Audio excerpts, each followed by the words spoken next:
जी साथियों, हम लोग उसी क्वेश्चन से कंटिन्यू करते हैं जिस क्वेश्चन से रह गया था पिछली वीडियो में।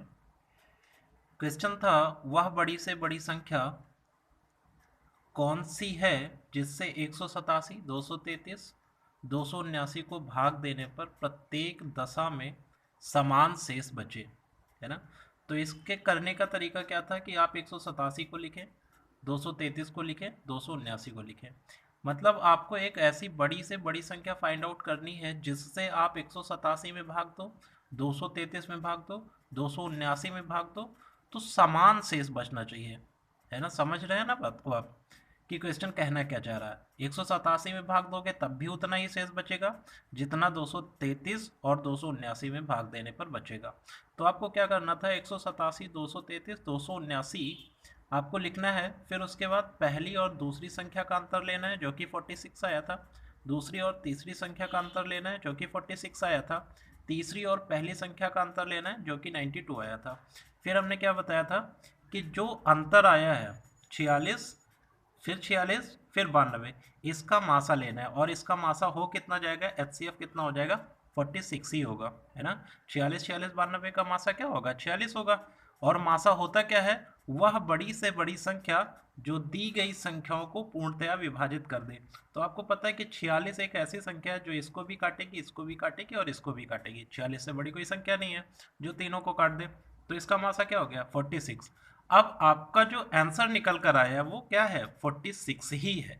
मतलब अगर आप सॉरी, अगर आप 46 से 187 को डिवाइड करते हैं तो जो आपका रिमाइंडर बचेगा वही रिमाइंडर 233 में भी डिवाइड करने पर बचेगा और वही रिमाइंडर 279 में भी डिवाइड करने पर बचेगा। ठीक है, आई होप कि आप बातों को थोड़ा थोड़ा समझ रहे होंगे। नेक्स्ट क्वेश्चन क्या है, वह बड़ी से बड़ी संख्या कौन सी है जिससे 1356, 1868, 2764 को भाग देने पर प्रत्येक दशा में 12 शेष बचे।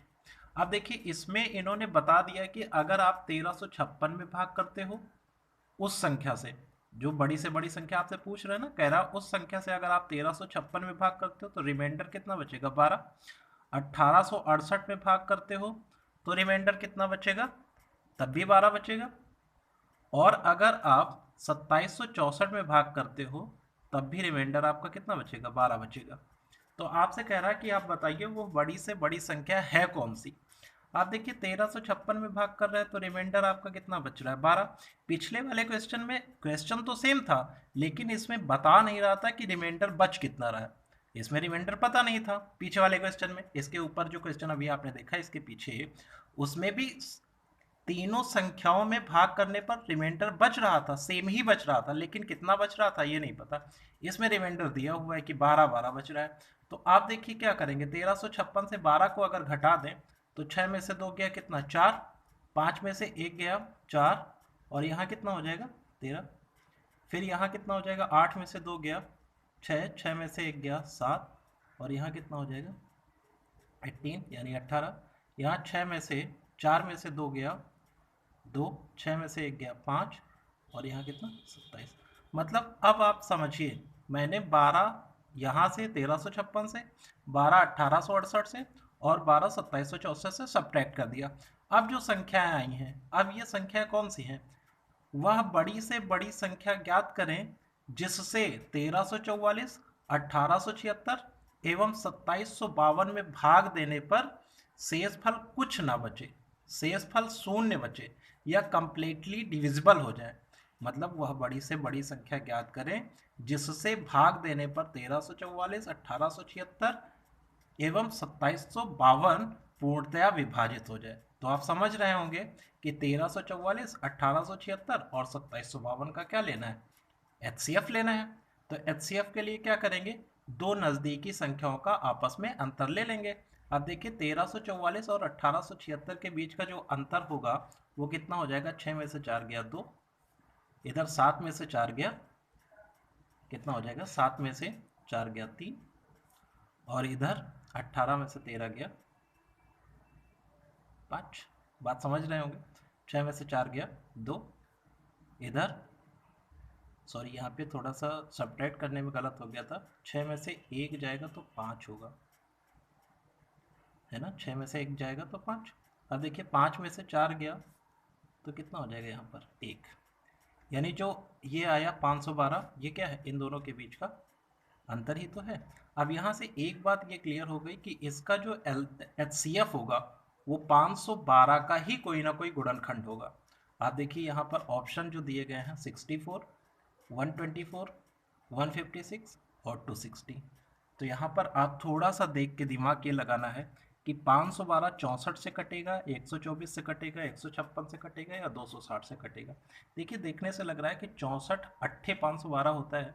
अगर 124 से आप काटने की कोशिश करें तो 3 चौक 12, 12 तियाँ 36, यानी अगर 3 बार हम लेकर जाएँ तो 3 चौक 12 और 12 तियाँ 36, 1 37, 4 बार 12 चौके 48, 4 चौक 16, 4 चौक 16, 12 चौके 48, 1 49, 496, 5 चौके 20, 12 पंचे 60, ज़्यादा हो जाएगा, इससे नहीं कटेगा, 156 से भी नहीं कटेगा, 260 से भी नहीं कटेगा, यानी 64 से कटेगा ये। अब ये अगर 64 से कटेगा इसका मतलब 64 से ये भी कटेगा, ये भी कटेगा और ये भी कटेगा। तो यहाँ पर बात ये निकल कर आई है कि इसका जो मासा है वो कितना है 64, और 64 ही वो संख्या है जिससे आप 1356, 1868 और 2764 को भाग देंगे तो प्रत्येक दशा में शेष 12 बचेगा। समझ रहे होंगे। चलते हैं नेक्स्ट क्वेश्चन पे। नेक्स्ट क्वेश्चन देखिएगा। नेक्स्ट क्वेश्चन क्या कह रहा है, अगले टाइप का क्वेश्चन है ये। वह बड़ी से बड़ी संख्या कौन सी है जिससे 964, 1238 और 1400 को विभक्त करने पर क्रमशः 41, 31 तथा 51 शेष बचे। अब देखिए पिछले वाले क्वेश्चन में सेम शेष बच रहा था, एक ही संख्या सेम शेष बच रही थी, लेकिन इसमें अगर आप 964 में उस संख्या से भाग करते हैं तो 41 शेष बचेगा, 1238 में भाग करते हैं तो 31 शेष बचेगा, और अगर आप 1400 में भाग करते हैं तो शेष कितना बचेगा, 51 बचेगा, है ना।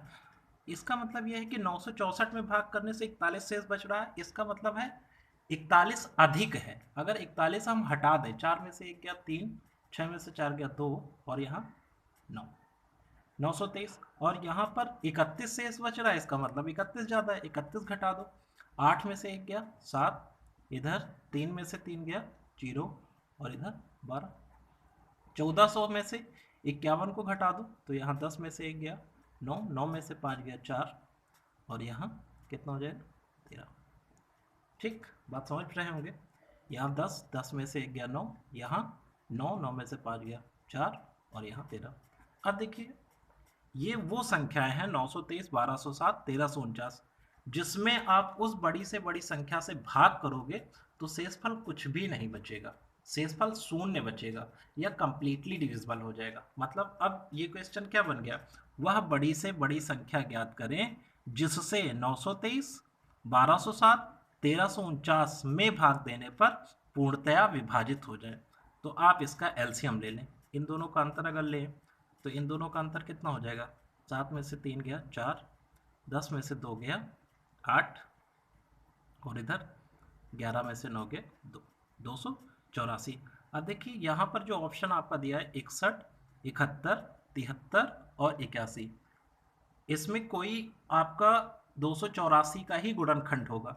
देखिए यहाँ देखने से ऐसा लगता है कि अगर इसका गुणनखंड आप देखो तो इसका एक गुणनखंड 4 से भाग करिए, 4 सते 28, 4 एकम 4, एक गुणनखंड 71 आ रहा है। इसका मतलब आपका जो आंसर होगा वो कितना होगा, 71 ही होगा। 71 यानी 71 एक ऐसी संख्या है जिससे आप इसमें भाग करोगे तो शेषफल कुछ नहीं बचेगा, लेकिन 964, 1238 और 1400 में भाग करोगे तो शेषफल क्रमशः 41, 31 तथा 51 बचेंगे। ठीक है, आई होप आपको समझ में आया होगा। और जो बात आपको क्लियर ना हो रही हो उसके लिए आप कमेंट करें, है ना, वीडियो को लाइक करें, सब्सक्राइब करें, अपने दोस्तों के साथ शेयर भी करें। ठीक है, तो HCF के लिए आज हम लोग इतना ही रखते हैं, फिर नेक्स्ट वीडियो में इसके आगे का पार्ट देखेंगे। जय हिंद।